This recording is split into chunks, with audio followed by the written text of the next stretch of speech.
आप अगर अचानक से किसी भी दश महाविद्या से रिलेटेड देवी का पूजन अर्चन करते हो तो उसके परिणाम भी आपको भुगतने पड़ सकते हैं। जो आपकी जर्नी है ना डॉक्टर शिव लक्ष्मी आई साहिब की, वो कैसी रही? 7-8 साल के बाद मेरी मम्मी को पता चल गया था कि ही इज डिफरेंट। धीरे धीरे फिर मुझे स्कूल में छक्का गुड़ मामू ऐसे बहुत सारे अच्छे नाम मिले। अचानक से जब मैं 3rd ईयर में थी, 2nd ईयर का लास्ट एग्जाम खत्म होके 3rd ईयर में मैंने अप्रोच किया था, तभी मम्मी एक्सपायर्ड हुई। डॉक्टर शिव लक्ष्मी आई साहिब महाराष्ट्र की एक बहुत रिस्पेक्टेड स्पिरिचुअल लीडर हैं, जिन्होंने अपनी आइडेंटिटी सिर्फ स्पिरिचुअलिटी तक लिमिटेड नहीं रखी, बल्कि सोशल वर्क और सोशल जस्टिस की फील्ड में भी एक स्ट्रॉन्ग वॉइस बनाई है। कोई किन्नर अपना देह त्याग देते हैं ना, तो तब उनका अंतिम संस्कार कैसे किया जाता है? मरने के बाद पीटते हैं, चप्पल से थूकते हैं, रात को जलाते हैं। पकड़ के लाना उसको, अपने सरदार की अंतिम यात्रा देख चुका है साला। शिव लक्ष्मी जी 10 महाविद्या तंत्र साधना की डीप नॉलेज रखती हैं और किन्नर अखाड़ा नाम की स्पिरिचुअल ऑर्गेनाइजेशन में महामंडलेश्वर के रिस्पेक्टेड पोजीशन पर हैं। ये वही ऑर्गेनाइजेशन है जिसने किन्नर कम्युनिटी को सनातन ट्रेडिशन में प्रॉपर रिस्पेक्ट दिलाने के लिए फाइट किया है और कुंभ मेला जैसे मैसिव रिलीजियस इवेंट्स में अपनी प्रेजेंस रजिस्टर्ड की है। कहा गया है कि भगवान श्री रामचंद्र जी ने हमें वरदान दिया था कि आप मंगल मुखी बन जाओगे, यानी मेरी विवाह पर सरस्वती जी और लक्ष्मी जी विराजित हैं। आजकल के धर्म गुरु हैं, उनके बारे में आपका क्या ख्याल है? आप तेज पत्ता लो, शिवलिंग पे लगाओ, पास हो जाओगे, ऐसा प्रदीप मिश्रा जी कहते हैं। पढ़ाई करने जा रहे हो, पास नहीं हो रहा है, बेलपत्री की बीच वाली पत्ती पर शहद लगा लीजिए और शंकर भगवान की शिवलिंग पर जाकर उसको बच्चे के हाथ से चिपकवा दीजिए। हिंदू सनातन धर्म को बदनाम करना छोड़ दो। शिव लक्ष्मी जी सिर्फ पूजा पाठ और साधना तक लिमिटेड नहीं है, वो सोसाइटी में हो रही इनजस्टिस, अनसेफ्टी और गलत सिस्टम के अगेंस्ट भी ओपनली बोलती हैं। चाहे वो किन्नर कम्युनिटी के राइट्स के इशू हो या नॉर्मल सिटीजन के सेफ्टी से जुड़े हुए कोई मैटर, ये सोसाइटी की हर सेक्शन की वॉइस बनने की कोशिश करती हैं। इनकी लाइफ इस बात का प्रूफ है कि स्पिरिचुअलिटी सिर्फ टेंपल या आश्रम तक लिमिटेड नहीं है, ये सोसाइटी में रियल चेंज लाने का भी एक मीडियम बन सकता है। आज सोच मैटर्स पर हम उनसे उनकी जिंदगी से जुड़ी कुछ बातें, उनके चैलेंजेस और उनकी एक्सपर्टीज 10 महाविद्याओं पर बात करने वाले हैं। अब आजकल रील्स पे एक ट्रेंडिंग पे चल रही है कोई विद्या देवी नाम की। वो कहती है 10,000 भेजोगे तो उसके बदले में आपको 100 करोड़ दूंगी, 20,000 के बदले में आपको 200 करोड़ दूंगी, 30,000 के बदले में 300 करोड़, 1 लाख के बदले में 500 करोड़। ये कौन सी तंत्र विद्याएं चल रही है? आपको सच में अघोरी विद्या आती है, 10 महाविद्या के ज्ञाता हो, या फिर आपको किसी भी तरह की सिद्धि, शंकिनी, डंकिनी, तो आपको चैलेंज है 1 करोड़ रुपए का। ये पानी की बोतल सिर्फ आप अपने आंखों से हिला के दिखा देना, तो मैं अपनी आंखों से ये पानी पी के दिखा दूंगी।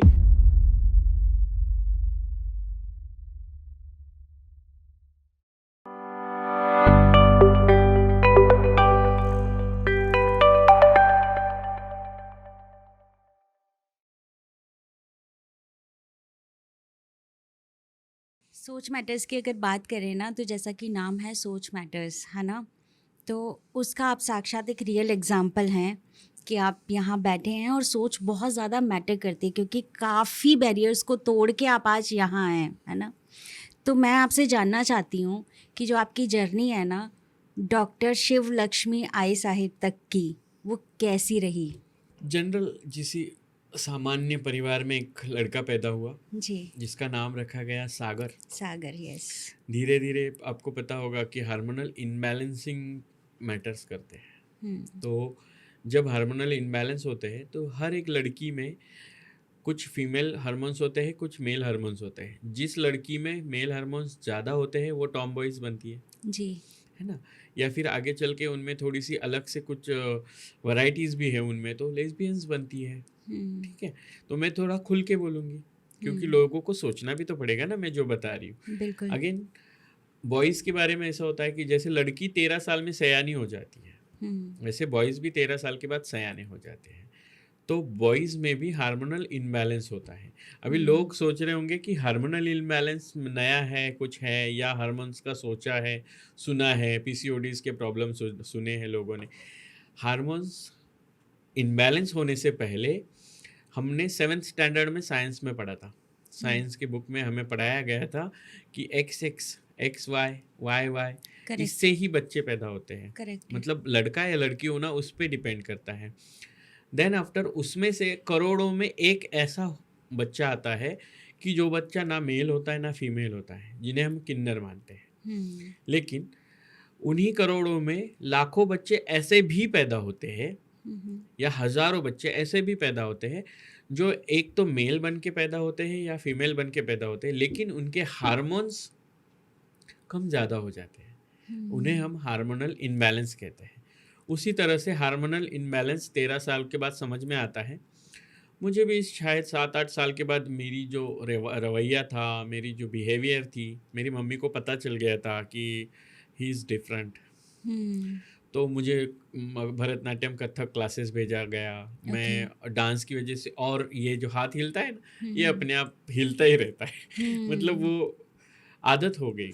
धीरे धीरे फिर मुझे स्कूल में छक्का गुड़, मामू, बाइल्या, ऐसे बहुत सारे अच्छे अच्छे नाम मिले। एंड आई एम प्राउड कि मुझे इतने सुंदर सुंदर नाम दिए गए सागर के बाद। धीरे धीरे मैं डांस करती रही स्कूल्स में। 10th के बाद जब मैं कॉलेज में गई, तो कॉलेज में जाने के बाद मैंने वेलकम फंक्शन में काहे छेड़ मोहे गरबा लगाए गाने पे डांस किया, देवदास का। और मैं कॉलेज के बच्चों के लिए चंद्रमुखी बन गई। मतलब सागर से चंद्रमुखी तक बहुत छोटी हूँ मैं। उसके बाद धीरे धीरे मुझे समझ में आने लगा कि बचपन से ये वाला जो मेरे अंदर अलग वाला फैक्टर था ना, इस फैक्टर की वजह से मैं भगवान की तरफ अट्रैक्ट होना, माता की चौकियों में देखना, मम्मी को सारी चीज़ें बताना, पापा से ज़्यादा मम्मी की तरफ अट्रैक्शन था। तो जैसी मम्मी रहती थी या जैसी मम्मी बिहेव करती थी, उस तरह का बिहेवियर अपने आप मुझ में आने लग गया। आप कभी मेरी मम्मी की फ़ोटो देखिएगा जी। तो आपको समझ में आएगा कि मेरी मम्मी और मैं सेम दिखते हैं। अच्छा। अभी इन लेडी गेटअप। तो धीरे धीरे मैंने मम्मी को बताया, लेकिन अचानक से जब मैं 3rd ईयर में थी, 2nd ईयर का लास्ट एग्ज़ाम ख़त्म होके 3rd ईयर में मैंने अप्रोच किया था, तभी मम्मी एक्सपायर्ड हो गई। मम्मी के 10वें दिन पापा भी चले गए। घर का बड़ा लड़का, बहुत सारी जिम्मेदारियाँ, और उन जिम्मेदारियों के बीच में मेरा ऐसा होना, फिर घर में थोड़ा सा तंग करना, ये वो सभी चीज़ों की वजह से मैं घर से दूर हो गई। हमारे पास 2 ही ऑप्शंस बचते हैं, एक तो खुद को ख़त्म करना या खुद को फिर से शुरू करना। मैंने सोचा कि ख़त्म करूँ खुद को। 1 बार ट्राई किया, 2 बार ट्राई किया, लेकिन तीसरी बार शायद भगवान को मंजूर नहीं था। भगवान ने कहा स्टार्ट अगेन। तो मैंने फिर से ज़िंदगी शुरू कर दी अलग से, और शिवलक्ष्मी बन गई। मेल टू फीमेल सर्जरी करके मैं शिवलक्ष्मी बन गई। और मैं कभी छुपाती नहीं कि मैं सागर था और मैं अभी शिवलक्ष्मी बनूँ। क्यों छुपाऊँ ना, सभी तो ऐसे ही बने। बिल्कुल। करोड़ों में एक ऐसा है जो ऑलरेडी शिवलक्ष्मी बन के पैदा हुआ है। बट मैं सभी जो हजारों में पैदा हुए उनके जैसी हूँ। शिवलक्ष्मी ने अध्यात्म की तरफ, स्टडी की तरफ बहुत खुद को कर लिया। मैं महंत शिवलक्ष्मी बनी। मेरे एक चेले ने मुझे आई साहब कहना स्टार्ट कर दिया। आई साहब मीन्स माँ साहब। माँ साहब, यस। यानी हम रिस्पेक्ट से कहते हैं, जैसे राजा साहब वैसे माँ साहब। मराठी में उसे आई साहेब कहा जाता है। तो मैं आई साहेब बनी। अभी मैं बनी हूँ सिर्फ महंत शिवलक्ष्मी आई साहेब। और मेरा काम देख के, मेरी स्टडी देख के, मेरा हुनर देख के, समाज के प्रति, धर्म और आस्था के प्रति सारी चीज़ें देखते हुए मैं 2021 में महामंडलेश्वर घोषित हुई। और पट्टाभिषेक के बाद मैं महामंडलेश्वर शिवलक्ष्मी नंदगिरी बनी। देन आफ्टर मेरी स्टडी कंप्लीट हुई, फर्स्ट डॉक्टरेट मिली मुझे नेपाल सरकार से।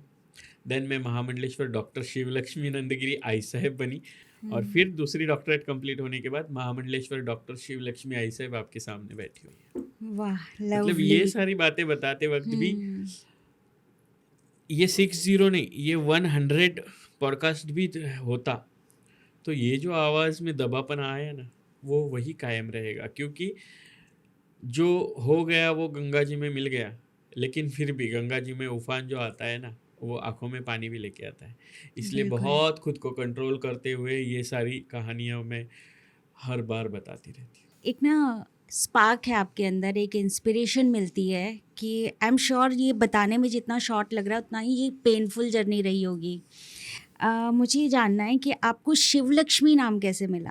हाँ, शिवलक्ष्मी नाम के पीछे की कहानी भी बहुत इंटरेस्टिंग है। जी। सागर की सागरिका बन जाती शायद, हाँ। या सागर की सागरिका, सारिका, सुमन, ऐसा कुछ नाम मिल जाता शायद गुरु से। जी। लेकिन एक ट्रांसजेंडर पर्सन थी जिनका नाम था लक्ष्मी गौरी। ओके। लक्ष्मी गौरी जो मलाड में रहती है मुंबई में, उनसे कनेक्टिविटी बढ़ी। मैं उनको अपनी गुरु की जगह पे मानती थी और बहुत प्यार दिया उन्होंने। और नाग पंचमी के दिन जी। उन्होंने वो अपने चेलों को या फिर किसी को नाम देना हो तो उनके आगे लक्ष्मी लगाती थी, ओके। है ना। तो उन्होंने नाम ढूंढा और मेरा नाम उन्होंने नाग पंचमी के दिन शिव लक्ष्मी रखा। लेकिन मेरा नसीब देखिए, आज मेरी गुरु लक्ष्मी नारायण त्रिपाठी जी है और मैं शिव लक्ष्मी बनी रही। इसीलिए शिव लक्ष्मी नाम अभी तक चलता आ रहा है। 2016 में ये नाम रखा गया। आज 10 साल पूरे हो चुके हैं। इस नाग पंचमी को 10 साल पूरे हो जाएंगे और शिवलक्ष्मी से शिवलक्ष्मी आई साहब बनने तक का सफ़र इस शिवलक्ष्मी के लक्ष्मी नाम ने बहुत सहायता की है इसके लिए। मतलब वो मेरी बहुत अच्छी रही है मेरे लिए। गुरु समान रही है, माँ समान रही है, दीदी समान रही है, फ्रेंड समान रही है।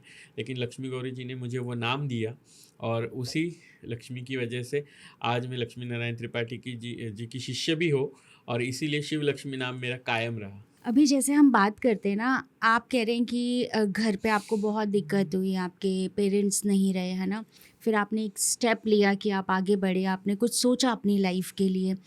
ऐसे हमारे समाज में ना बहुत सारे लोग हैं जो इस चीज़ को एक्सेप्ट करना चाहते हैं बट वो एक्सेप्ट नहीं कर पाते समहाउ ना। उनको लगता है कि दुनिया को पता चलेगा तो वो हमें किस नज़र से देखेंगी। आपके नज़रिए से अगर मैं जानने की कोशिश करूं तो आपको कैसा फ़ील होता था और आपको कैसे लगा कि अब मुझे इसको बिल्कुल एकदम एक्सेप्ट करना ही है और समाज के आगे भी लाना है? सबसे पहले आप जो समाज समाज समाज इस वर्ड को बहुत ऐसा पॉइंट ऑफ कर रही है ना, तो मैं बता रही हूँ, समाज बस हंसता है, कुछ करता नहीं है हमारे लिए। उसी तरह से मेरे बारे में भी हुआ था। मैं सिंपल स्टोरी इसके पीछे एक मैंने पर्सनली एक एक्सपीरियंस से स्टोरी क्रिएट किया, आप उसको सुनिए। कि बच्चा घर में पैदा होता है, बच्चा धीरे धीरे अचानक लड़कियों जैसा करने लगता है। लेकिन हर घर में पहला लड़का जो होता है ना, आज भी देखिए मम्मी उसको परी, राधा या कोई भी लेडी गेटअप में उसको गैदरिंग में या फैंसी ड्रेस में भेजती है ना। तो समाज से पहले मम्मी, वहाँ से स्टार्टिंग होती है जर्नी। फिर अचानक से क्या होता है, उस बच्चे में वो फीमेल हार्मोन्स जो ज़्यादा होते हैं ना, वो लड़कियों जैसा होता है। तो फीमेल हार्मोन्स ज़्यादा होना यानी हार्मोनल इनबैलेंस हो जाना। उसी तरह मुझ में भी हुआ था। डॉक्टर्स मेरे भी किए गए, मारपीट मेरी भी हुई।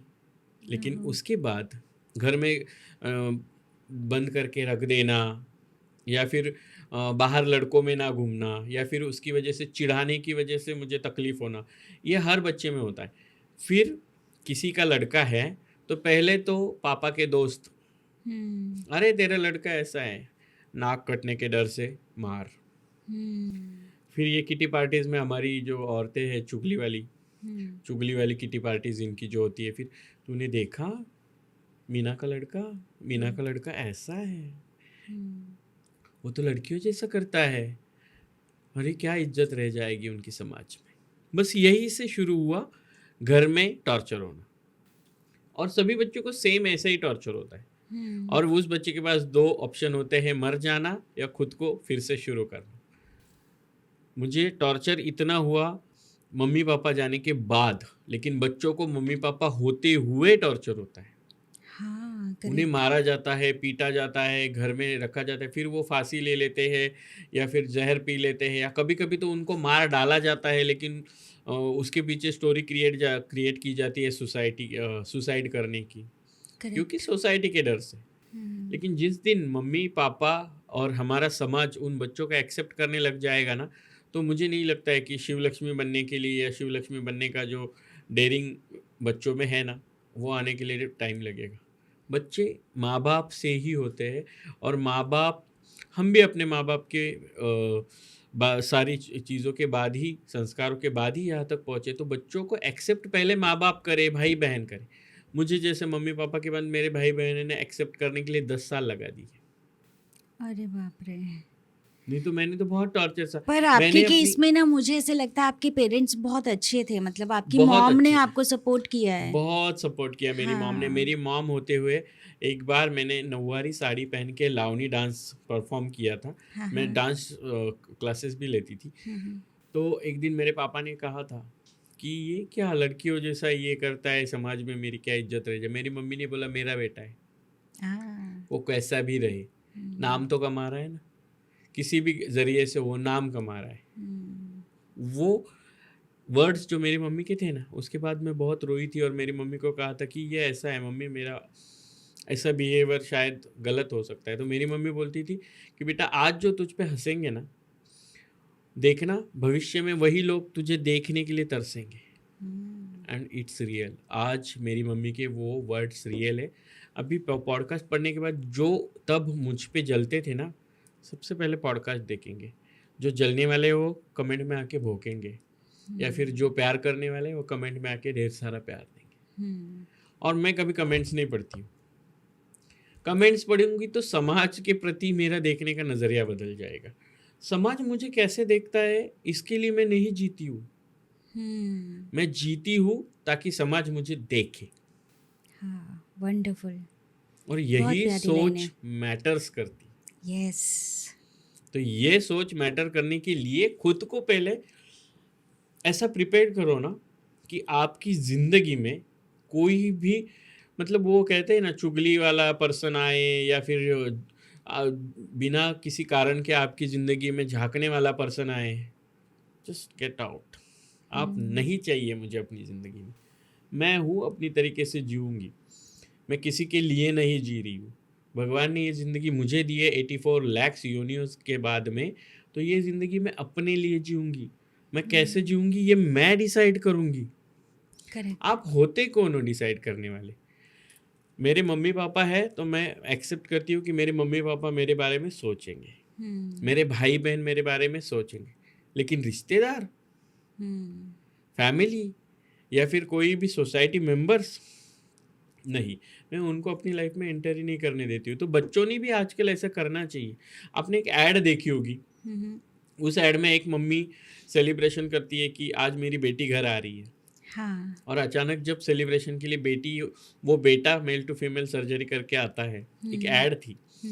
वो ऐड देखने के बाद मुझे बहुत अच्छा लगा कि आज मेरे मम्मी पापा होते ना, शायद मेरी मम्मी मेरा भी ऐसा ही स्वागत करती। हाँ, लेकिन चलो मैं नहीं तो किसी और की मम्मी तो ऐसा स्वागत करे। अभी तो जनरेशन्स गैप की वजह से देखिए, मिलेनियल्स लोगों में ये सारी चीज़ें होती थी, यस। है ना। तो मैंने भी ये सारा देखा। लेकिन अभी जेनजीज का ज़माना है, वो बहुत डीपली सोचते हैं। अभी सबको पता है ट्रांसजेंडर क्या होता है, मेल टू फीमेल सर्जरी क्या होती है, वेजिनोप्लास्टी क्या होती है, बॉटम सर्जरी क्या होती है, टॉप सर्जरी क्या होती है, ट्रांसमैन कौन है, लेस्बियन कौन है, गेज क्या है, बायोसेक्सुअल्स क्या होता है।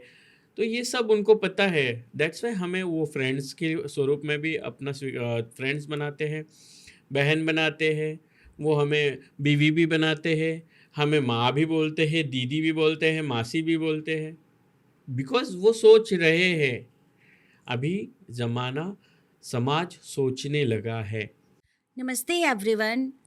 आप सब लोग पॉडकास्ट तो देखते हैं लेकिन आप उसको सब्सक्राइब नहीं करते।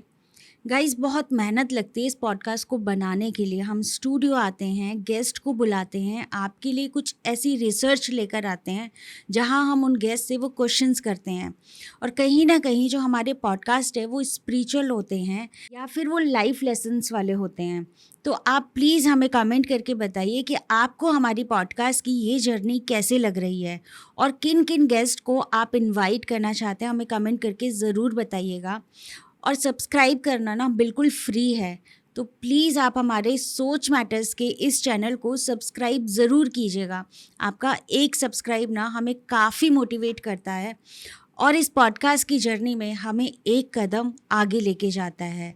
तो आपसे रिक्वेस्ट है, प्लीज़ आप कमेंट करके हमारे साथ इंटरेक्ट कीजिए और सब्सक्राइब करके हमारे हौसले को और बढ़ाइए, जिससे कि हम आपके पास अच्छा कंटेंट और अच्छे पॉडकास्ट लेकर आते रहें। Thank you so much. अब जैसे हम बात करें ना एलजीबीटी कम्युनिटी की, अगर हम बात करें, जब आपको पता चला और आपने वहाँ जाके अपनी एक एक्सेप्टेंस दिखाई कि मुझे इस समाज में रहना है, ऐसे आगे बढ़ना है, तो वहाँ से क्या रवैया मिला आपको? समाज से, हमारी कम्युनिटी से। हाँ, हमारी कम्युनिटी तो बहुत प्यारी है, हम किसी को भी अपना लेते हैं। हाँ। मतलब आपको पता है, आप 1 कदम मेरे पीछे चलो तो मैं 10 कदम आपके आगे चलूँगी। बिकॉज़ जो चीज़ हमें ज़िंदगी में नहीं मिली, वो है प्यार। हुँ, ना भाई-बहन का मिला, ना माँ-बाप का मिला, ना फैमिली का मिला, ना रिश्तेदारों का मिला, ना समाज का मिला। तो एक अकेले पर्सन की ज़िंदगी में बचने वाली चीज़ है प्यार। हुँ, हमें जो चीज़ चाहिए वो अगर आप मेरे पास ऐसे परोस के लेके आ रहे हो तो नेकी और पूछ-पूछ। बिल्कुल।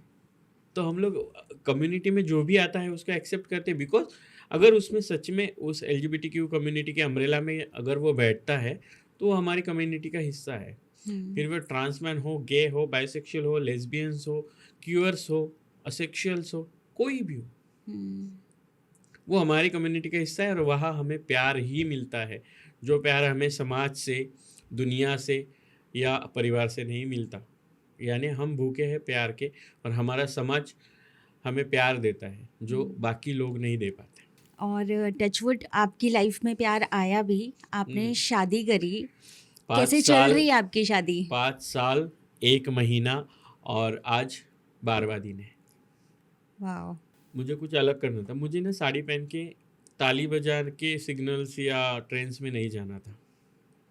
मैंने जब सोचा कि मैं सारी प्रॉपर्टी अपने भाई को दे के फिर मैं पार्टनर चूज़ करके जा रही हूँ, तो मेरा पार्टनर पैसों के लिए तो नहीं था ना।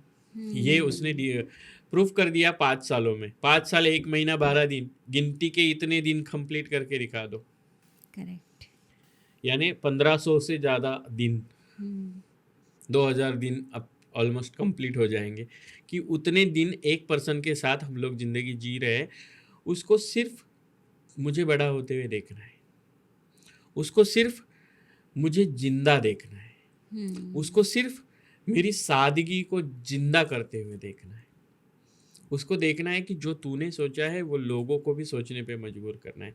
ये फिर से एक बात होती है कि उसकी, मेरे पार्टनर की सोच मेरे लिए मैटर करती है लेकिन समाज के लिए मैटर नहीं करती है। बिल्कुल। क्योंकि समाज ने क्या कहा था, ये शादी 6 महीने नहीं टिकेगी, 15 दिन में चली जाएगी, 15 दिन में टूट जाएगा। हिजड़े का संसार होता है क्या? हुँ, हिजड़े कभी शादी करते हैं क्या? अभी कैसा होगा? बच्चे, ये वो, बेड तक पहुंच गए थे लोग। हुँ, लोगों को तो अच्छा लगता है, मैंने कहा कि ये चुगली वाला, बिल्कुल। लेकिन हमने करके दिखाया। 5 साल 1 महीना 12 दिन कंप्लीट हो गए और 10 साल होने के बाद भी वापस बताऊंगी, तब तक शायद 1000 पॉडकास्ट कर लूँ। काफ़ी अच्छी बातें आप कर रहे हैं। मुझे ना एक पर्सनल क्वेश्चन है, ये जानना है मुझे कि जो किन्नर समाज है ना, वो ज़्यादातर सनातन धर्म को क्यों अपनाता है? मैम, हम सनातनी है ना जन्म से सारे। हुँ, देव, दानव, यक्ष, गंधर्व और किन्नर, हुँ, ये सनातन धर्म में उपदेवता के स्थान में आते थे। ओके। ठीक है, आगे चल चल के ब्रिटिशर्स, मुगल्स, इन्होंने हम लोगों के साथ बहुत सारी चीज़ें की। दिल्ली दरबारों के बुक्स में आपने पढ़ा होगा कि मुगलों ने अपनी औरतों की सेवा के लिए हम लोगों को रखा। अगेन जब ब्रिटिशर्स आए तो ब्रिटिशर्स ने क्या किया, 1972 में हम लोगों को गांव से बाहर कर दिया। हम लोगों को चोर, उचक्के, डाकू ऐसा कह दिया, या फिर ये किसी जेंडर में नहीं बैठते हैं तो ये समाज में रहने के लायक नहीं है, ऐसा वाला सब कर दिया। तो हम समाज से बाहर चले गए। फिर हमारे बारे में रूमर्स फैलने लग गए कि बच्चे उठाते हैं, ये श्राप हाँ। देते हैं, ये ऐसा करते हैं। हिंदू सनातन धर्म में मोहिनी स्वरूप कौन है? एक male to female transformation. Yes. Bhasmasur का वध करने वाली मोहिनी कौन है? Male to female transformation. Kumbh किसकी वजह से हो रहा है? Male to female transformation, Mohini अवतार। भगवान विष्णु जी ने मोहिनी अवतार लेकर अगर वो कलश ही नहीं भगाया होता तो 4 बूंदें गिरती नहीं और कुंभ होता नहीं। यानी हिंदू सनातन धर्म में ये भी एक हमारे से रिलेट करता है। आगे चलते चलते बृहन्नला, महाभारत में बृहन्नला, अर्जुन जी ने male to female transformation, Brihannala स्वरूप में उन्होंने नर्तकी का काम किया। हाँ। हिंदू सनातन धर्म में हमारे उल्लेख है तथागत भगवान गौतम बुद्ध की पाली भाषाओं की महाकारुणिक कथाओं में भी किन्नराह शब्द से उल्लेखित किया गया है कि जब महामाया जी का प्रसव वेदना था, तब वहाँ पे देव दानव यक्ष गंधर्व किन्नर सब मनोरंजन के लिए गान कर रहे थे।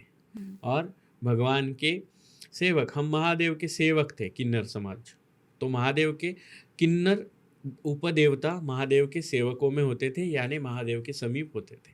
यानी हिंदू सनातन धर्म में किन्नर उपदेवताओं को उस सनातन के साथ जोड़ा गया।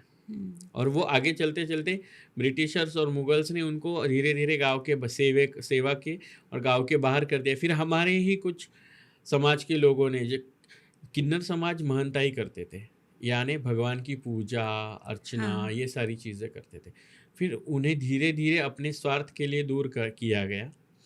और फिर धीरे धीरे जब मुग़लों ने हमें एक्सेप्ट किया, तो उन्होंने हमें नमाज का हक दिया, या फिर उन्हें अपनी बीवियों के औरतों के सेवा के लिए रखा गया, या फिर किन्नर समाज को उन्होंने बहुत सारी पदवियाँ दी, सर सेनापति किया, उन्होंने कोतवाली उनको दे दी। उसकी वजह से वो थोड़े से कन्वर्ट हो गए थे। अभी वापस उनको जब अपनी सच्चाई पता चली, तो वो सनातन में है, वो सनातनी थे, सनातनी है, सनातनी रहेंगे। जो बच्चा जिस जाति व्यवस्था में जन्म लेता है, वो उस जाति व्यवस्था का मरते दम तक, अंतिम संस्कार तक हिस्सा होता है। ये हमारे किन्नर समाज में भी होता है कि हम जिस जाति व्यवस्था में जन्म लेते हैं, फिर वो कोई भी हो, हिंदू, मुस्लिम, सिख, ईसाई, उसका जन्म जिस जाति व्यवस्था में हुआ है, उसकी मृत्यु के बाद उसको कफन में डालना, दफनाना, जल समाधि देना या अग्नि संस्कार देना उसकी जाति व्यवस्था की तरह ही होता है। इसलिए हम सनातनी थे, है, रहेंगे। जी, कोई किन्नर अपना देह त्याग देते हैं ना, तो तब उनका अंतिम संस्कार कैसे किया जाता है? सेम आप लोगों की तरह, मैंने अभी बताया, उनका अंतिम संस्कार सेम होता है सबकी तरह। अगर वो मुस्लिम है तो उसे दफनाया जाता है, वो हिंदू है तो उन्हें अग्नि संस्कार दिया जाता है। कुछ संप्रदायों में जल समाधि दी जाती है, कुछ संप्रदायों में समाधि बनाई जाती है। जैसे उनका जाति में जन्म होता है, उसी जाति व्यवस्था में या संप्रदाय में उसी तरह उनका अंतिम संस्कार भी किया जाता है। ये सारे रूमर्स है। मरने के बाद पीटते हैं, चप्पल से थूकते हैं, या फिर उनको रात को जलाते हैं। गांव के बाहर कर दिया तो उनके कोई रिश्तेदार ही बचे नहीं, परिवार बचा नहीं, तो वो उनका ही रोते थे, रात को उनका ही अंतिम संस्कार कर लेते थे। हमारे दादा ने, हमारे पुरखों ने ये रूमर्स फैला दिए कि ऐसा होता है, उनकी मौत देखने से सौभाग्य, उनकी ये देखने से सौभाग्य। तो कुछ नहीं, ये सारे रूमर्स हैं, बस ये ना मिथ्याएं है जो फैलाई गई है, और वो ये सोच समझकर फैलाई गई हुई मिथ्या है। अच्छा, काफ़ी लोग ना ब्लेसिंग की तरह भी लेते हैं, कहते हैं कि अगर किसी किन्नर ने आपको पैसे दे दिए तो आपके पास बहुत लक्ष्मी आती है और वो आपके लिए बहुत लकी होता है। तो क्या ये बात सच है? तो मैं ट्रेन में भीख क्यों मांगती हूँ? फिर मैं लोकल ट्रेन्स में भीख मांगना नहीं चाहती, मैं सिग्नल्स पे भीख मांगना नहीं चाहती, मैं बधाई क्यों करती हूँ अगर मैं आपको देने के बाद पैसा आता है? इसके पीछे एक सनातनी सोच है ना। कहा गया है कि भगवान श्री रामचंद्र जी ने हमें वरदान दिया था कि आप मंगलमुखी बन जाओगे, है ना। तो उस मंगलमुखी बनने की वजह से अगर मैं अच्छी श्रद्धा से या अच्छी समझ से आपको 1 रुपया चबा कर दूं, मेरा मंगलमुख है, यानी मेरी जीवा पर सरस्वती जी और लक्ष्मी जी विराजित है, तो मैं आपको बोलूं कि बेटा बहुत मेहनत करो, आप बहुत पैसे वाले हो जाओगे, अष्टलक्ष्मी आपको प्रसन्न हो, सुख समृद्धि ऐश्वर्य से आप धनी बनो, तो ये मंगलमुखी है। आप जिस सोच से दोगे उस सोच से ही आपको उसका सौभाग्य मिलेगा। ऐसा नहीं है कि फिर लोग बिजनेस क्यों करते ना, हमारे जैसे किसी को अपना गुरु बना के रख लेते। करेक्ट। मैं सच बोलती हूँ ना तो ट्रोल हो जाती हूँ यार, ऐसा बोल देती हूँ मैं। ठीक है, अच्छा लेकिन जो सच है वो बोलना चाहिए कि नहीं है। अगर मैं 1 रुपया दूंगी और आप करोड़पति बन जाओगे तो आप करोड़ों में से लाखों तो मुझे दोगे यार, मैं भीख क्यों मांगूंगी? बस ये सनातन की सोच है कि प्रभु श्री रामचंद्र जी ने, ये लिखे हुए चीज़ ये है कि प्रभु श्री रामचंद्र जी ने आशीर्वाद दिया था, दैट्स वाई आशीर्वाद फलित होता है। हम उपदेवताओं में आते आते हैं, यानी भगवान के समीप माने गए हैं किन्नरों के वंशज, इसीलिए भगवान से जल्दी कनेक्शन होता है। हम भगवान श्री महादेव जी के सेवक है, सेवादार हैं, तो इसीलिए वो जल्दी मान लेते हैं। तो हम भगवान से अगर आपके लिए कुछ प्रार्थना करते हैं तो वो फलित हो जाती है। ये उसके पीछे की सोच है। बस ये सनातन की सोच है कि प्रभु श्री रामचंद्र जी ने, ये लिखे हुए चीज़ ये है कि प्रभु श्री रामचंद्र जी ने आशीर्वाद दिया था, दैट्स वाई आशीर्वाद फलित होता है।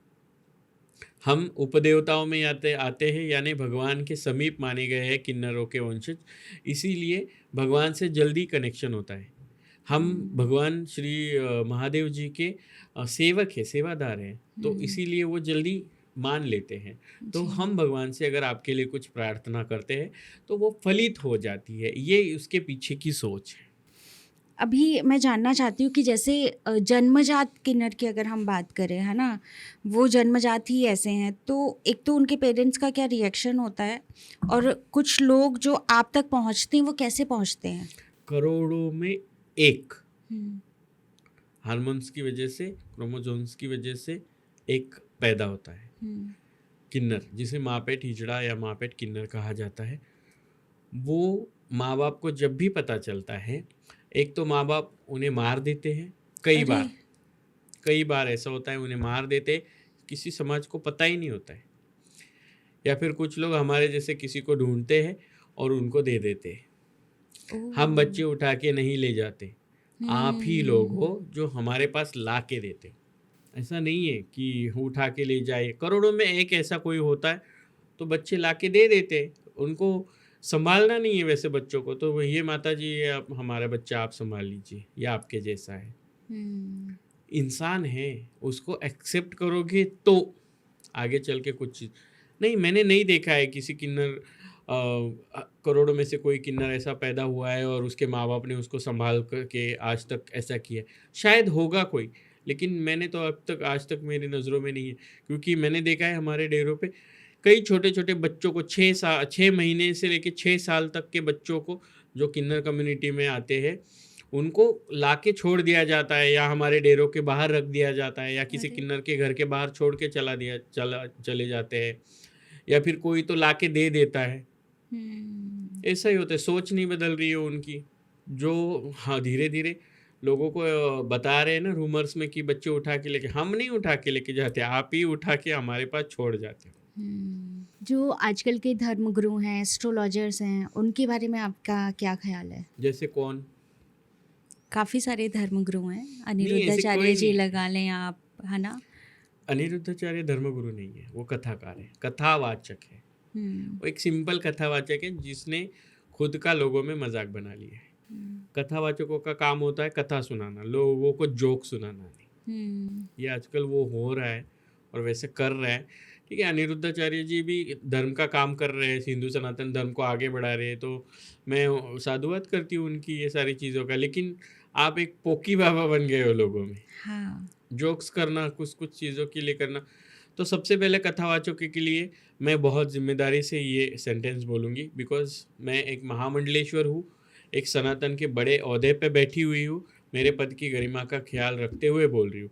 कथावाचक कृपया सुन ले, आप हिंदू सनातन धर्म के प्रचार और प्रसार और लोगों में आस्था बढ़ाने के लिए कथावाचक बने हो, ना कि लोगों में अंधश्रद्धा, जैसे तेज पत्ता लो, शिवलिंग पे लगाओ और पास हो जाओगे, ऐसा प्रदीप मिश्रा जी कहते हैं। तो मुझे कहीं पे भी शास्त्रों में लिखा हुआ दिखा दे। मैंने पिछली बार उनको एक रील के माध्यम से उनसे ये बात कही थी कि आपने कहा है कि श्री शिवाय नमस्तुभ्यम इस मंत्र का जाप करो। श्री शिवाय नमस्तुभ्यम यह मंत्र नहीं है, ये मंत्र ही नहीं है, ये मंत्र नहीं है। ओम नमः शिवाय ये पंचाक्षरी मंत्र है। शिवलीला मृत के अध्याय में 6वां अध्याय है, उसमें श्री शिवाय नमस्तुभ्यम एक श्लोक लिखा गया है। उस श्लोक के लास्ट में कि हे भगवान शिव शंकर, मैं तुझे नमन करता हूँ, श्री शिवाय नमस्तुभ्यम, यानी शिव को नमस्कार है। तो शिवाय नमस्तुभ्यम मंत्र कहाँ से? मैंने इतने लोग देखे श्री शिवाय नमस्तुभ्यम, अरे सामने वाला महादेव है क्या, उनकी पैर छुओगे तो? हाँ, महादेव जी की नमन के लिए ये एक श्लोक का आखिरी वर्ड है, श्री शिवाय नमस्तुभ्यम 6वें अध्याय में। ये शिवलीला में लिखा है, शिवलीलामृत में लिखा गया है। उसको इन्होंने क्या कर दिया, ओम श्री शिवाय नमस्तुभ्यम।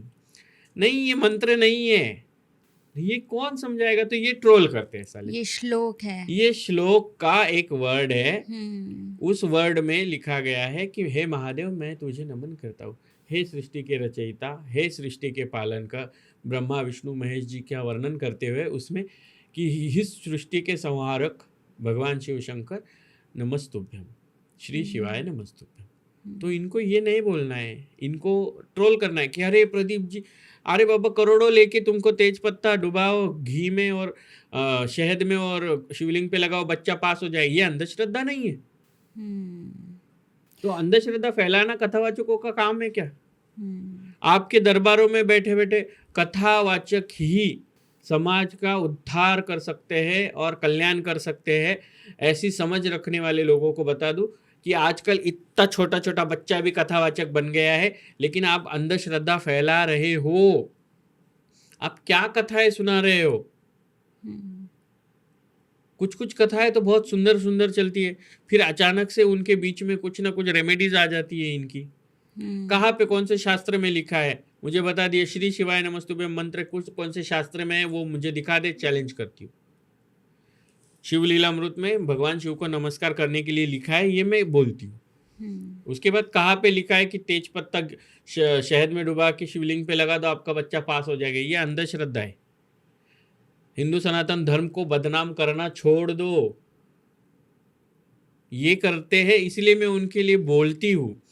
और मैं महामंडलेश्वर हूँ, तो मेरे पद का ये कर्तव्य है कि जो गलत है वो मैं बोलूँ। फिर बोलते हैं कि किसी को ट्रोल करती है, किसी का नाम ले।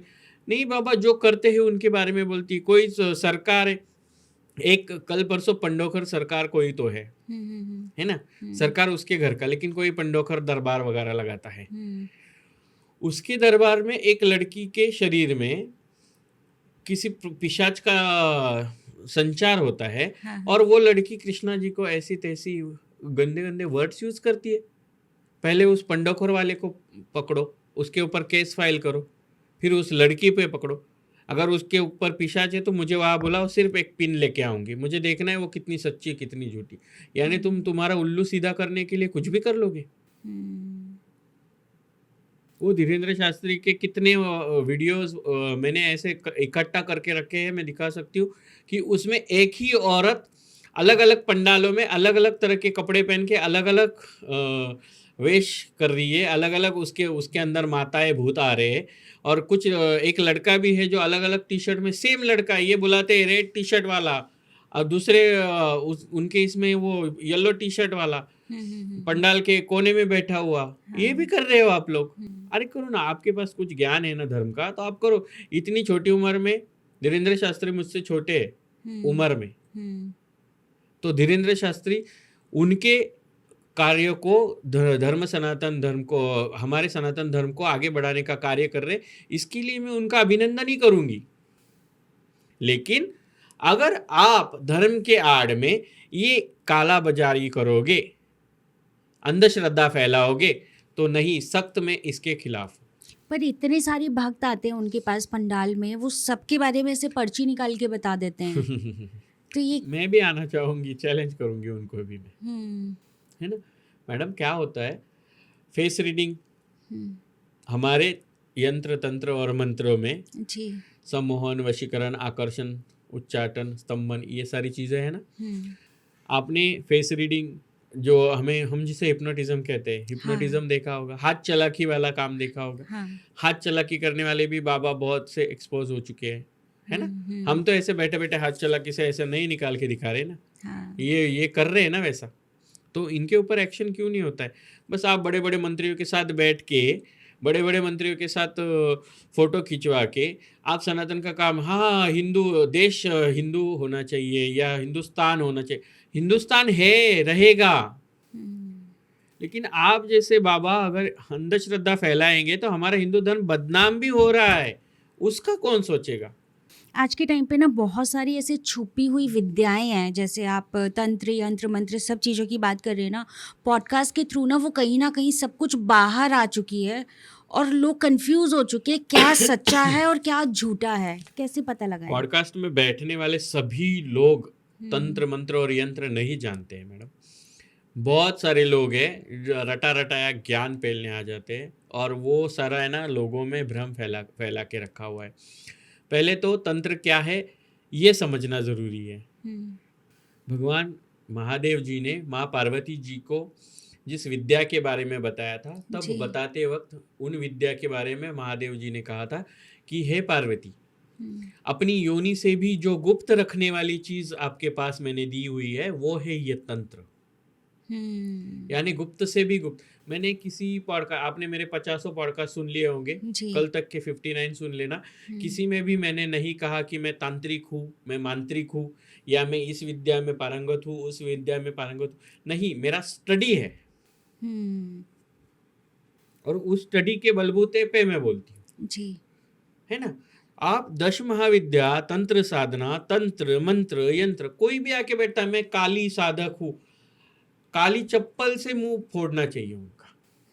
मैडम कितना, मतलब आप लोग कितना नीचे गिरोगे भगवान के नाम पे, कितना।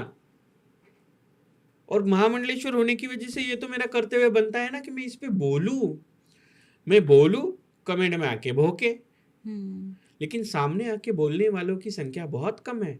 मैंने कितनी बार चैलेंज किया हो, कितनी बार बोल चुकी हूँ, ये तंत्र मंत्र उनको नहीं पता है, कितना गुप्त है वो। उसके बारे में विश्लेषण करना गुप्त नहीं है ना, मैं उनके बारे में विश्लेषण कर रही हूँ। लेकिन बाकी तो बस मेरे पास शंकिनी है, डंकिनी है, यंकिनी, क्या क्या बना के रख दिया है इन्होंने।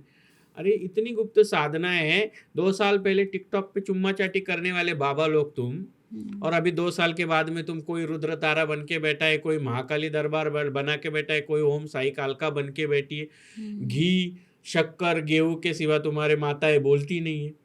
तुम्हारी माताएं बदन में आके बोलती है कि मैंने तुझे आशीर्वाद दिया, बच्चा हुआ, तूने छत्र मुझे कबूल किया था, अगर तू छत्र नहीं देगी तो मैं तेरा बच्चा छीन लूँ। ऐसी होती है माँ।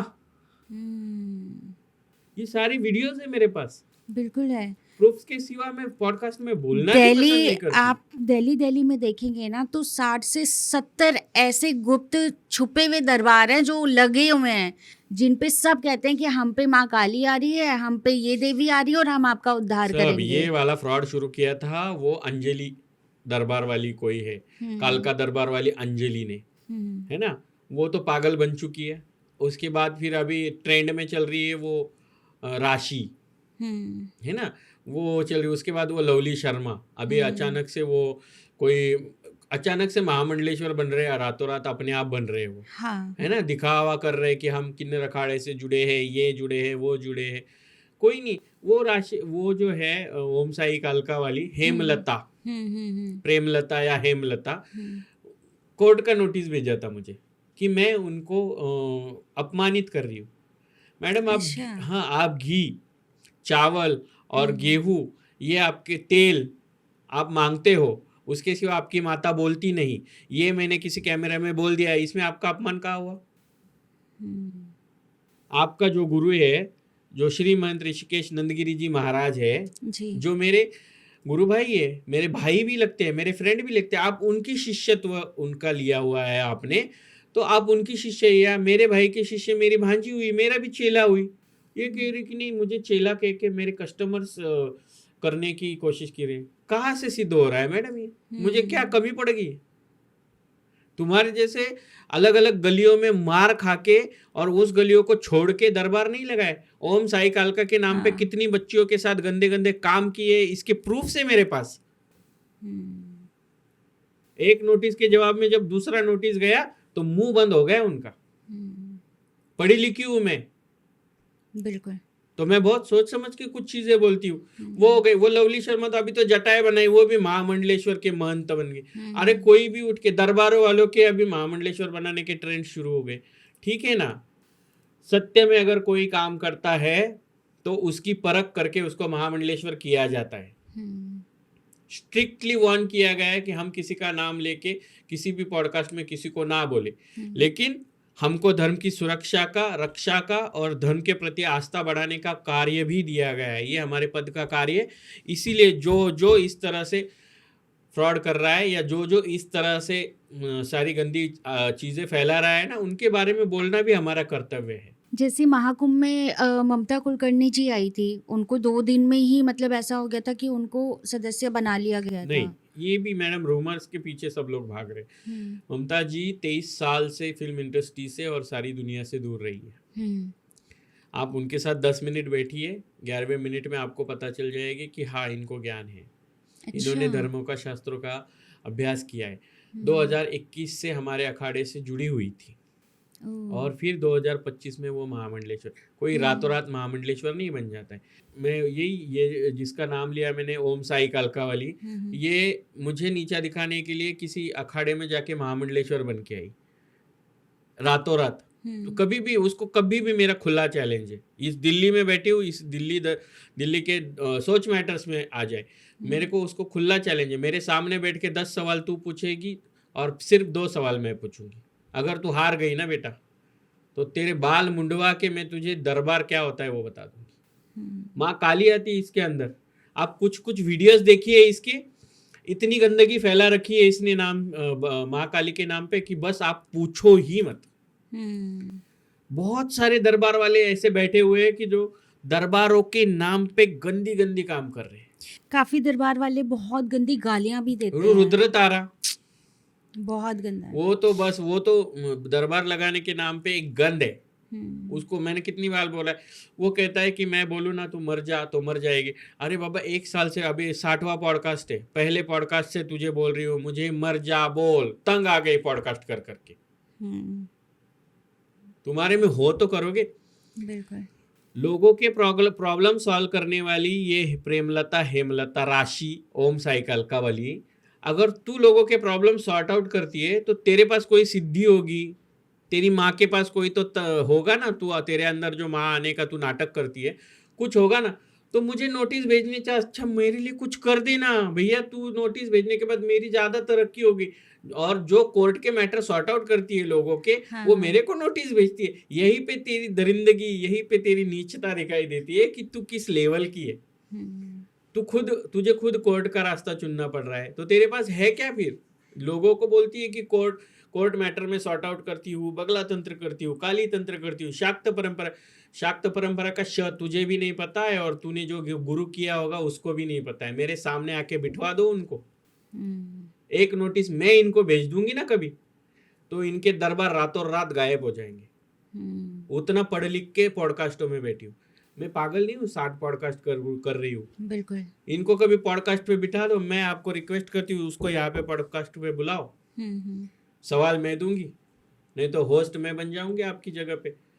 जैसे आपने ना 10 महाविद्याओं पे काफी स्टडी करी है और बहुत पढ़ा है आपने, है ना? गुड वर्ड, ये अच्छा। अब मैं ये जानना चाहती हूँ, ये जो आपने ज्ञान लिया 10 महाविद्याएं ना, आप देखेंगे पिछले 1 साल 1.5 साल में ना बहुत ज्यादा लोग इस पे चर्चा कर रहे हैं। मेरे बाद शुरू हुए और ये बहुत बाहर आ गए हैं अब। ये मेरे बाद शुरू हुए। जब से मैं 10 महाविद्याओं के बारे में बोलने लग गई हूँ, सभी लोग बोलने लगे। 10 महाविद्या, रुद्रयामल तंत्र, या फिर कोई भी ऐसी किताब हो जो तंत्र से रिलेट करती हो, इन्होंने कभी पूरी पढ़ी भी है कि नहीं, इनको मुझे पता नहीं। ये बस क्या कर रहे, धर्म के नाम पे पाखंड फैला रहे हैं।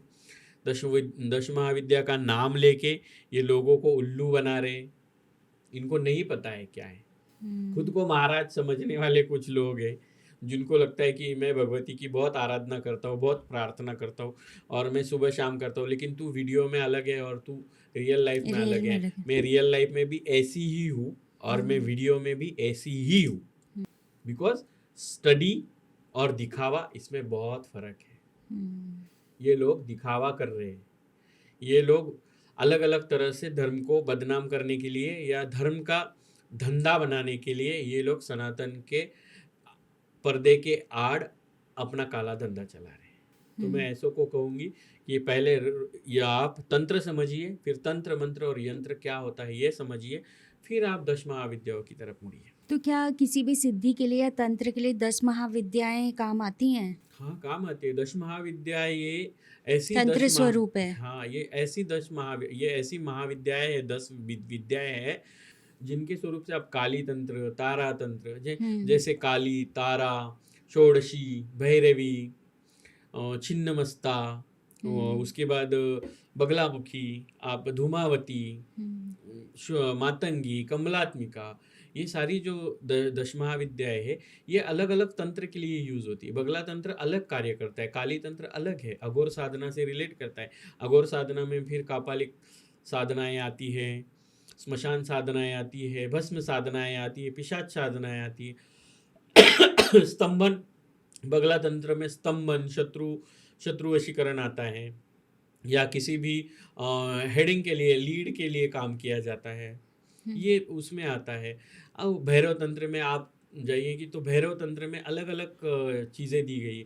वशीकरण में अलग अलग है, जल वशीकरण अलग है, थल वशीकरण अलग है, दृष्टि वशीकरण अलग है।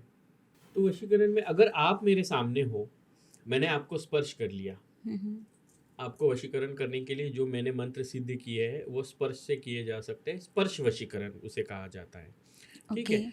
नजरों से वशीकरण किया जाता है, नेत्र वशीकरण। उसके बाद होता है द्रव्य वशीकरण। किसी भी द्रव्य में किसी भी तरह की चीज़ डाल दो और ये रहा पानी, इसमें मैंने अभी कुछ मंत्रों का जाप करके दे दिया, आप अगर इसे पी लोगी तो पूनम जी आप मेरे वश में हो। ये वशीकरण का सिद्धांत है ना। उसके लिए माध्यम चाहिए। पिशाच वशीकरण, युगल वशीकरण, अधिकारिक वशीकरण। हर युगल वशीकरण क्या होता है, एक लड़की एक लड़के पे या एक लड़का एक लड़की पे करता है, वो होता है किसी भी माध्यम से किया जाता है, वो वशीकरण वर्क करता है। आजकल क्या कहते हैं, मैं वशीकरण कर लूंगा भैया, मैं तो चैलेंज करती हूँ, मुझे कर लो, ये देखो आंखें कुछ सेकंड्स के लिए आपकी तरफ कर ली, ये करो, नहीं होगा। उसके लिए उस मंत्रों का जाप सिद्ध होना और उसका अनुष्ठान पूरा होना जरूरी है। अच्छा, ओके। ना अलग अलग तरह के वशीकरण है। आकर्षण वशीकरण, जैसे आपने सम्मोहन विद्या पता है, हिप्नोटिज्म होता है, उसी तरह से वशीकरण की विद्या काम करती है। ये हर एक की मंत्र वशीकरण होता है। कुछ मंत्र होते हैं, उन मंत्रों को अगर मैं आपका फोटो या आपको देख के या आप कहीं भी हो आपके नाम से अगर मैं उनको फूकूं तो वशीकरण पॉसिबल है। उसकी पॉसिबिलिटीज़ भी ऐसी होती है, आप आईने में होने चाहिए, आप किसी गंदे काम में ना होने, आप ना बाथरूम में हो, टॉयलेट में ना हो, या फिर आप उस वक्त नहाते ना हो, या फिर किसी भी तरह की गंदी हरकत में ना हो, आप शुद्ध हो, तो आपका पहले शुद्धिकरण होता है व्यक्ति बंधन, है ना। तो फिर आपके ऊपर वो किया जाता है। तो ये सारी चीज़ें अलग तरह से की जाती है। लेकिन आजकल कोई भी कह रहा है मैं वशीकरण कर लूँगा, ये कर लूँगा, वो कर लूँगा, सबको चैलेंज। फिर से आंखें कुछ सेकंड्स के लिए आपकी तरफ है, आप मुझे वशीकरण करके दिखा दीजिए, 1 CR का आपको चैलेंज। त्रिशला मैम कहती है ना कि वो वशीकरण कर सकती हैं। नाम सुना सुना लग रहा है, लेकिन उनकी जिम्मेदारी मैंने तनुजा जी को दे रखी है, ऐसा समझ लीजिए। कुछ लोग बोलने के लायक नहीं है, उनके बारे में मैं बोलना ही नहीं चाहती। वो अपने आप को जो समझती होंगी वो समझती होंगी, लेकिन वो औरत है और मैं औरत का सम्मान करती हूँ। लेकिन कुछ औरतें हैं जो सम्मान के लायक भी नहीं होती है, तो मैं उनके बारे में बोलना, मैं उसका नाम भी नहीं लेना चाहती। अब अगर किसी पे वशीकरण हुआ है तो उसके सिम्टम्स क्या है, कैसे पता चलेगा? देखिए, सिम्टम्स के लिए आपको बुखार होता है, डायरेक्ट बुखार हो जाता है नहीं, पहले सर भारी होता है, फिर बदन थोड़ा सा टूटने लगता है, फिर थोड़ा सा आपको चकराने जैसा लगता है, फिर आपको लगता है कि कुछ अलग हो रहा है मेरी बॉडी के साथ में, फिर आप सोती हो तब आपको अचानक से हाथ लगा के पता चलता है कि मुझे बुखार हुआ है। उसी तरह से वशीकरण के सिम्टम्स भी ऐसे ही होते हैं। कुछ चीज़ें अचानक से चेंज हो जाती है, जैसे कि आपको एक अलग तरह का भारीपन महसूस होना, आपके इर्द गिर्द कोई ना होते हुए भी किसी की परछाई, किसी का होना महसूस होना, किसी के होने का एहसास होना, ये वशीकरण के सिम्टम्स है। फिर आपको किसी व्यक्ति की चिढ़ है, लेकिन अचानक से उस व्यक्ति के प्रति आपकी सोच में वो व्यक्ति आ जाना, आप उसी के बारे में सोचना, या फिर उसने खाया होगा, वो सोया होगा, कहाँ गया होगा या कहाँ गई होगी, क्या कर रही होगी, मुझे छोड़ के ये किसी के साथ तो नहीं है। ये वाला जो हो जाता है ना, ये वशीकरण के धीरे धीरे समझ आने के कुछ तरीके हैं। अगर कोई वशीकरण करना भी चाहे तो उसके लिए उसके मंत्र सिद्ध होना भी ज़रूरी है। कभी कभी क्या होता है, लोगों को पता ही नहीं होता है कि उनके ऊपर वशीकरण। अगर मुझे पूनम को, मेरा और पूनम का फ्रेंडशिप अच्छा है, लेकिन अचानक किसी को लगता है कि इन दोनों की फ्रेंडशिप मुझे पसंद नहीं आ रही है, तो वो वशीकरण करता है मुझ पे या पूनम पे। तो अचानक पूनम को लगने लगता है मेरे बारे में चिढ़, ओह यस। नहीं मुझे लगने लगता है कि नहीं यार पूनम गलत है। जो मैं पूनम को कहती थी कि पूनम सही है, वो अब कहती है कि नहीं नहीं पूनम गलत हो सकती है। तो समझ लो कि कुछ अलग हो रहा है। ये समझ में जब लोगों को आने लग जाएगा तब पता चलेगा। लेकिन आजकल आप इतनी बात की तसल्ली रखिए कि 99% लोग जो कहते हैं कि मैं वशीकरण कर सकती हूँ या कर सकता हूँ, वो नहीं कर सकते। 1% उंगलियों पे गिनने वाले लोग हैं जो कर सकते हैं। उसके लिए बहुत बड़ी प्रोसीजर्स है, वो बहुत ही एक्सपेंसिव चीज़ें हैं। आजकल तो 11,000 में वशीकरण करने वाले भी है, उनको 11 जूतों से मारना चाहिए। इतना झूठ क्यों बोलते हो? काफी लोगों ने तो ऐसे वशीकरण करवाए, ऐसे बैनर भी लगा रखे नहीं, होते नहीं, हैं। नहीं, वो फ्रॉड है। मैं सिंपल बात करती हूँ, वो फ्रॉड है। क्योंकि मैं महामंडलेश्वर हूँ और मुझे ये बारे में सच झूठ बोलना ज़रूरी है, तो मैं कहती हूँ नहीं ये फ्रॉड है, फेक है। हम 10 महाविद्याओं की बात कर रहे थे, है ना। आज के टाइम पे क्या मतलब हमें उस तरीके से आम जनजीवन की लाइफ में मतलब 10 महाविद्याओं को करना चाहिए फॉलो? हाँ करना चाहिए, वो माँ है। लेकिन तांत्रिक देवताओं को तांत्रिक तरीके से ही उनकी पूजा के विधि विधान दिए गए हैं, तो उसी विधि विधान से उनकी पूजाएं होनी ज़रूरी है। आप अगर अचानक से कोई किसी माँ का या किसी भी 10 महाविद्या से रिलेटेड देवी का पूजन अर्चन करते हो, तो उसके परिणाम भी आपको भुगतने पड़ सकते हैं। तो इसीलिए आपको इन सारे विधि विधान को जानने के लिए गुरु होना आवश्यक है। करेक्ट। अगर आपको गुरु है, आपकी एकदम सही से गुरु परंपरा से आपकी दीक्षा होती है, तो आपको उस सही गुरु से, मैं कह रही हूँ कि सही वाले गुरु से आपको जो राह मिलती है, उस राह से आप विधि विधान करो। तो ये आज पॉसिबल है, हर 10 महाविद्या में आपको उसके विधि विधान पता हो। माँ छिन्नमस्तिका की ना जो तस्वीर है वो बहुत कुछ कहती है, आप उसको कैसे डिफाइन करते हैं? कामेश्वर और उनकी ये दिखाई गई है, प्रणय अवस्था दिखाई गई है। उसके ऊपर माँ छिन्नमस्ता दिखाई गई है और उनके एक हाथ में उनकी शंखिनी डंकिनी दिखाई गई है और वो खुद अपना रक्त प्रशन रक्त कर पी रही है, हाँ। तो काम पे कंट्रोल करके, हमारी मोह और माया का कंट्रोल करके वो खुद को समझने की कोशिश है। स्मशान दिखाया गया है पीछे, वहाँ पे स्मशान में कुत्ते दिखाए गए हैं, स्मशान में चिता जलती हुई दिखाई गई है। उस तरह से ये मूर्ति है। तो ये इसके पीछे भी एक संदेश है कि हमारा लास्ट जाने का रास्ता मोक्ष है, स्मशान है। लेकिन उस स्मशान में भी जाने से पहले आपको किस पे कंट्रोल करना पड़ेगा? आपकी काम वृत्ति पे, क्रोध, आपको काम वृत्ति पे आपको कंट्रोल करना पड़ेगा। फिर आपको मोह और माया से दूर रहना पड़ेगा और फिर आपको खुद को समझना पड़ेगा। देन आफ्टर आप एक इंसान हो जो मोक्ष प्राप्ति के लायक हो। ये माँ छिन्नमस्ता बताती है। आजकल इस चीज़ के लिए मैं किसी और का एक नाम ले लूँ। हाँ जी। अब आजकल रील्स पे एक ट्रेंडिंग पे चल रही है कोई विद्या देवी नाम की। विद्या देवी वाली है, विद्या देवी बगलामुखी समथिंग कुछ तो भी है। वो चल रही है, वो बहुत सारी मालाएं पहन के वो कहती है कि 10,000 दो, 100 करोड़ दे दूंगी, 20,000 दो, 200 करोड़ दे दूंगी। और वो कहती है मैं मारन क्रिया कर रही हूँ। आज का कल परसों मुझे किसी ने ये सारी बहुत सारी रील्स भेजी, इसलिए बोल रही हूँ कि ऐसे फ्रॉड लोगों के पीछे ना। वो कहती है कि मैं अगर लॉटरी के पैसों से आपको पैसा आएगा, 100 करोड़ आएगा, 200 करोड़ आएगा, तू क्या कर रही है फिर? वो खुद को तांत्रिक बताती है, मैं कामाख्या की तांत्रिक हूँ। प्रॉपरली वो बताती है मैं महाराष्ट्र मुंबई से हूँ। तो खुद के लिए क्यों नहीं कर लेते? खुद के लिए क्यों नहीं कर रही हो? क्यों नहीं किया जा रहा है? देखो मैम, मैं अपडेट हूँ ना, तो ही मैं किसी को अपडेटेड कर सकती हूँ। तुम्हारी साड़ियों से पता चलता है कि तुम कितना झूठ बोल रही हो। तुम्हारा ये आडंबर है, उससे पता चलता है झूठ बोल रहे हो। वो खुद को कामाख्या की तांत्रिक बताती है। आप रील्स, ये मैं जो बातें कह रही हूँ, ये बातों के साथ ये ऊपर वाली रील्स भी आप देख लीजिए कि इसमें क्या कह रही है कि 10,000 भेजोगे तो उसके बदले में आपको 100 करोड़ दूंगी, 20,000 के बदले में आपको 200 करोड़ दूंगी, 30,000 के बदले में 300 करोड़, 1 लाख के बदले में 500 करोड़। ये कहाँ का, ये कौन सी तंत्र विद्याएं चल रही है? अगर आपने उसको सवाल पूछ लिया, अगर आपने मुझे सवाल पूछ लिया तो मैं आपके ऊपर मारन क्रिया कर दूंगी, अरे आपका बुरा कर दूंगी, आपका एक्सीडेंट हो जाएगा, आपके घर में कोई मर जाएगा, ये हो जाएगा, वो हो जाएगा। चैलेंज करती हूँ मैं खुला खुला ऐसे लोगों को, सामने आके बोलो। मैंने पहले भी पॉडकास्ट में चैलेंज किया था और बहुत से पॉडकास्टों में ये बोल चुकी हूँ, लोग ठीक से सुनते नहीं है शायद।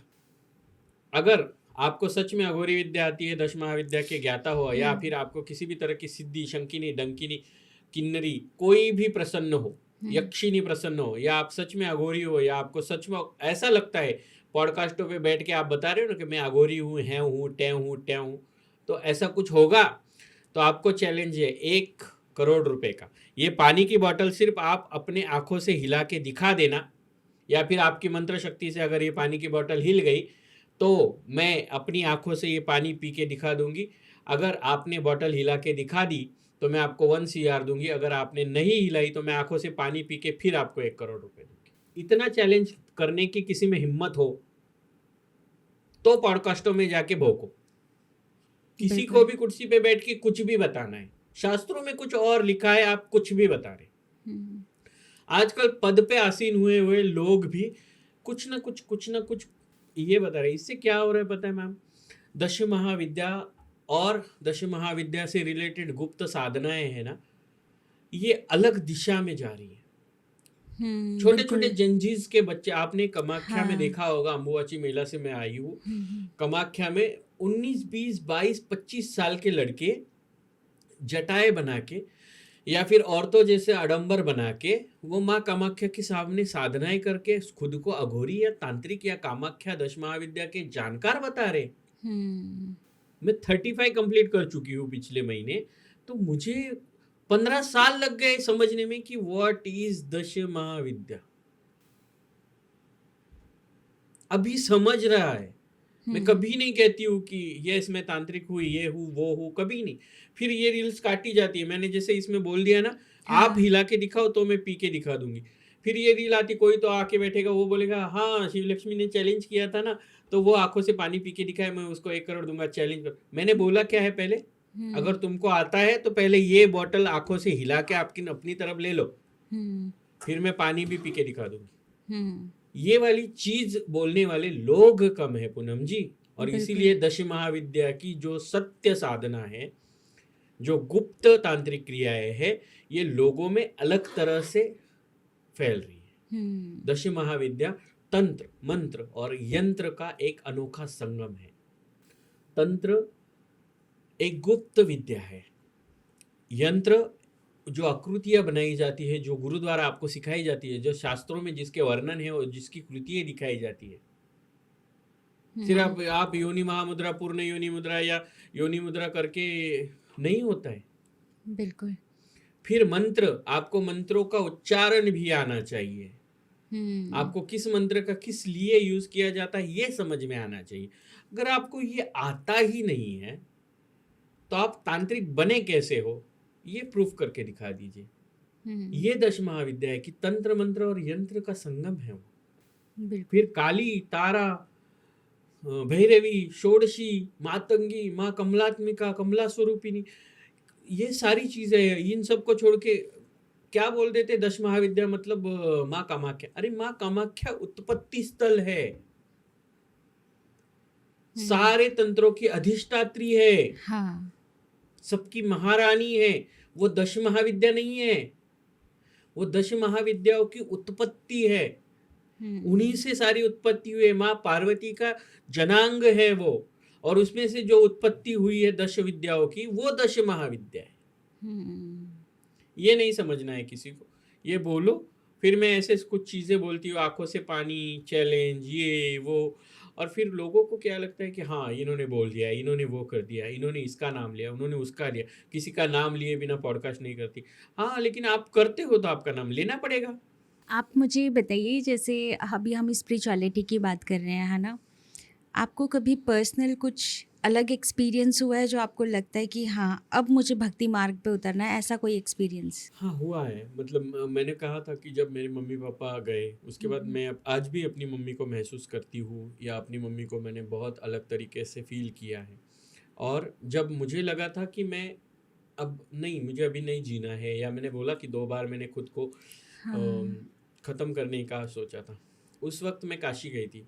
काशी में हरिश्चंद्र घाट पे एक शिवलिंग है। उस शिवलिंग के सामने मुझे एक बाबा दिखे थे, अघोरी बाबा, जिन्होंने मुझे नाम से पुकारा था। ओह अच्छा। ये पहला मेरी ज़िंदगी का चमत्कार था कि मेरा नाम किसी अघोरी ने पुकारा था। और मैं उनके पास गई तो उन्होंने मेरे कान में कुछ बताया था, और उन्होंने कहा था कि तेरा मार्ग अभी शुरुआत है, तेरा मार्ग तुझे तारापीठ में मिलेगा, तारापीठ के महाश्मशान में जा, वहाँ पे कोई तेरा इंतज़ार कर रहा है। आई वॉज वंडर्ड कि ये कैसे हो सकता है। फिर आप गए? हाँ, मैं गई तारापीठ में रही हूँ 9 महीने में, वहीं पे जहाँ बामा खेपा जी की समाधि स्थल है, उसके सामने ही जो सीढ़ियाँ है, उन सीढ़ियों पे बैठी थी एक बहुत ही 19-20 साल का तरुण रहा होगा, वह युवा रहा होगा, जिसने मेरे कंधे पे हाथ रखा और मुझे आवाज़ दी, मेरे साथ बात की। मुझे लगा कि हो गए, तो उन्होंने मुझे कुछ अनुष्ठान बताया, मैंने वो अनुष्ठान करने के लिए चली गई। मुझे उन्होंने बुलाया था, लेकिन जब मैं वापस गई तो उनकी उम्र 50-55 की हो गई थी 6 महीने में। तो उन्होंने कहा वो मैं ही हूँ, मेरी साधना की सिद्धि की कोई उम्र नहीं है। और जब मैं 9 महीने वहाँ रही थी, 9 महीने के बाद वो वृद्धावस्था, जर्जर अवस्था में मुझे मिले, तो उन्होंने कहा कि मैंने कहा था मेरी सिद्धि की कोई उम्र नहीं है। उसके बाद उन्होंने मुझे कहा था कि सामने एक समाधि है, वहाँ जाके पैर छू, वहाँ जाके ये करके आना, वहाँ जाके आशीर्वाद लेकर आओ। जब मैं वहाँ गई, आशीर्वाद लेकर वापस आई, तो किसी से मैंने पूछा कि यहाँ पर एक बाबा थे, वो बोले कौन से? मैंने कहा ऐसे ऐसे थे। बोले जिस समाधि पे अभी सर माथा टिका के आया है वो ये उन्हीं की समाधि है। और तभी से ये सारी चीज़ मैं बार बार क्यों नहीं बताती हूँ, या फिर मुझे बता, फिर लोग क्या कहते हैं कि बाकियों को अंधश्रद्धा कहती है, खुद कहती है, लेकिन मेरे साथ हुआ एक्सपीरियंस, उसके लिए मुझे प्रूफ्स की ज़रूरत नहीं है। ये मेरे साथ हुआ है, और मेरी ज़िंदगी में कितने उतार चढ़ाव आए हैं ये लोगों ने देखे कि मैं क्या थी और क्या से क्या बन गई हूँ। ये मेरा पर्सनल एक्सपीरियंस क्या है, उसके बाद मैं यहाँ तक हूँ, उसके बाद ही सच में मेरी ज़िंदगी शुरू हुई है। और उसके बाद आज भी कहा जाता है ना, मैं पानी भी किसी को फूंक के दे दूँ ना, तो वो पानी उसके लिए अमृत बन जाता है। तो ये खुद के लिए बोलना नहीं चाहती या लोगों को बताना नहीं चाहती, लेकिन ये मेरे साथ ज़िंदगी में हुआ है। और मैं फिर ज़्यादा आस्था के साथ, बचपन से ही हमारा पूरा परिवार भक्ति वाला था, और भक्ति से ही हमारा पूरा परिवार चल रहा था। और ये भक्ति आज हमारे परिवार में किसी ने अडॉप्ट की है, तो वो मैंने कर ली। मेरी मम्मी महादेव भक्ति, मैं भी हूँ। पर मैं कहूँगी कि आपकी माता का आशीर्वाद ना आप पे बहुत ज़्यादा है। और उनकी इतनी असीम कृपा है ना आप पे, जिस वजह से आज आप यहाँ तक पहुँचे हैं। तो आज का पॉडकास्ट बहुत अच्छा रहा। हमारे पॉडकास्ट में आने के लिए बहुत बहुत धन्यवाद। आपकी स्टोरी ना बहुत इंस्पायरिंग है सभी के लिए, मतलब जो लोग आज भी अपनी लाइफ में स्ट्रगल कर रहे हैं ना, उनको भी इंस्पायर्ड करती है। और मैं कहूँगी कि टचवुड आप बहुत लकी हैं, आप रिश्तों के मामले में लकी हैं। आपको अच्छे पेरेंट्स मिले जिन्होंने आपको एक्सेप्ट किया, इतनी अच्छी माँ मिली, शायद वो जाने के बाद भी आपको आज तक ब्लेस्ड कर रही हैं, है ना। आपके लाइफ पार्टनर बहुत अच्छे हैं, आपके गुरु बहुत अच्छे हैं, आपके इन लॉज बहुत अच्छे हैं, और आप खुद में बहुत अच्छी हैं, बहुत प्यारी हैं, है ना। Wish you all the best. आप ऐसे ही खुश रहें और ऐसे ही जनता को जागृत करते रहें। बस माता रानी की ऐसी असीम कृपा आप पर भी और सारे व्यूअर्स पर बनी रहे।